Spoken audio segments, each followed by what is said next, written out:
welcome to season 2 of My Three Questions. My name's Andrew Mayer, and I'm all about experiences. On this show, I reach out to professionals working in the experience arena. They might be customers, user, patient experiences, even tenant experiences I recently learned about.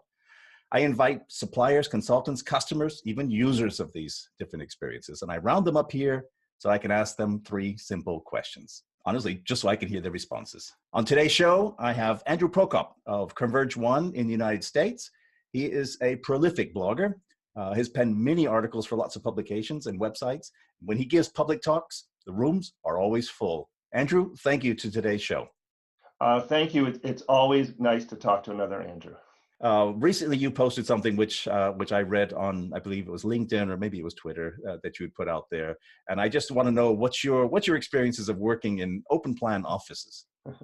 Oh, well, that's a tough one because my experience with an open office plan is about 5 seconds worth, where I took a look at the open office plan and I said, this is not going to work for me.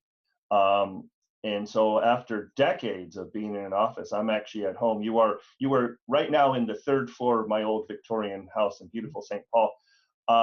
I find that I work better, harder, more having my own space here and not having the interruptions of the open office plan, which is really kind of like, I don't know, some people are probably happy to work in a coffee shop with all this noise and things. I'm not. I need a little bit more. What user experience trend have you been paying attention to or investing some of your time recently? Well, as you know, probably paying attention to my blogs, I'm all about bots these days. And so I'm looking at building intelligent bots for any number of different platforms. And so I've been immersed in looking at a lot of the different technologies out there. Things like Alexa Developer and Google's Dialogflow. I've been building in Watson Assistant. I've been delving deep into AI, natural language processing, and then taking that and then how do I build that into a better customer experience? Sometimes it's consumer to enterprise, but I'm also looking at enterprise to enterprise. Just recently, I wrote an article about how I think that the smart speaker is going to find its way into the office. It's going to find its way into the boardroom and the conference room. And it's if you remember Star Trek and Captain Kirk would just say computer, and we're going to be doing that, I think, with bots. We're just going to be talking to this thing that's sort of omnipresent in the room to get us information. We're not going to go to the Googles. We're going to go to the smart speaker and say, help me out with this. So I think that is one of the biggest trends that's happening right now. And that's where I really have immersed myself. And then, I'm also adding IoT into that. So the Internet of Things, I'm connecting different sensors into that. So everything is just becoming smarter and smarter because there's just so much more information that I can pull into the customer experience or the customer journey or whatever workflow that I'm trying to build to accomplish whatever task I need to accomplish. It's interesting because I know who you work for, like me, as a telecoms provider traditionally is what we're seeing and the people we interact with here. This segues really well, I think, into the second question. What question do you wish either customers or suppliers would be asking more often? Well, I think it has to go, it's sort of like, how do I stop thinking about dial tone? That has been my bread and butter since the dawn of time. And my background, I go a long way back. I go to Northern Telecom and, I was doing dial tone when this whole digital thing was brand new and everybody was excited that we don't have analog anymore. Well, we've gone worlds, decades beyond that. But too many people are still immersed in dial tone. So I want them to ask me, how do I get off of dial tone? And I know that, the contact center, the phone call has been king, queen forever, but I don't want to call. Personally, I don't want to call somebody. I want some other experience. And I want to find a better experience. But I do understand, because I've been in this business long enough to know that measurement is really important. So I need to be able to report on these things. I need to be able to track my efficiency. I need to know how to staff, and I use the word staff loosely because now it's not people, it's processors, How do I do all that but not have phone calls?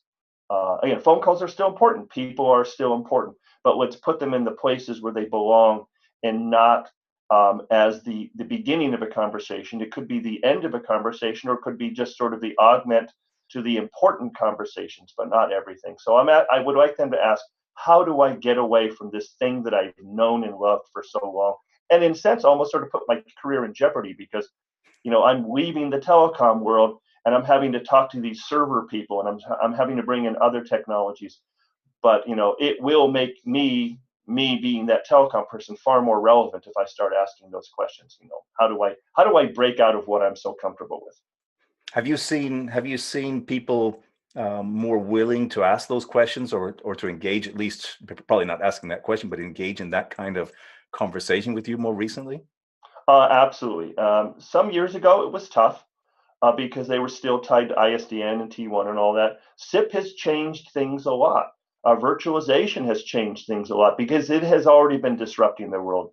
And even their home life has been changing. Again, people have the Alexas in their kitchens, in their bedrooms.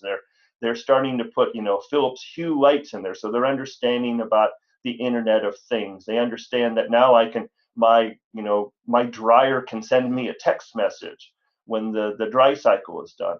So they're getting that, and they are far more open to the conversation. Well, if I can do this at home, how can I do this in my business? How can I tie all these things together to make a better experience for everybody? How do I make a more profitable experience for me as well? So yeah, they are open. They're far more open than they've ever been before. Sometimes I still have to kind of nudge a little bit, but it doesn't take much. I mean, I have a conversation right now. I'm in the middle of, and it was a county that wanted to improve their 311 sort of services, their FAQ services on the phone. And I can certainly help with that. And there are things that I can do in the telephony space to help their agents and help the customers. But I'm building a bot. I've been building a bot all morning that I want to show them, to say, let's put this on a smart speaker, and maybe we don't need to do that at all. So again, and there, I get the sense that they are really willing to hear that conversation, and they're not afraid of it as they might have been in the past, where they would say, was this secure? Blah blah blah. They're ready. They're ready. So maybe there's a chance still we can make this transformation that we've known has been possible. The technologies are not all really new. Some are improving very quickly, but the change is slow, particularly in larger corporations. My final question is, if you had more time in the day, what would you spend it on? Oh, I honestly, I've been coming off here as I know all these things, but I wish I had more time to learn things.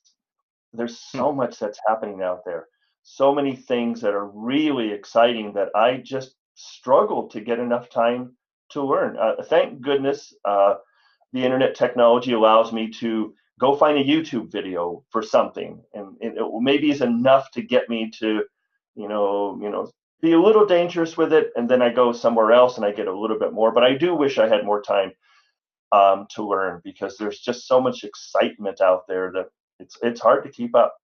Now, if my boss isn't listening though, but really the big thing is, I'd rather have more time to go bike riding.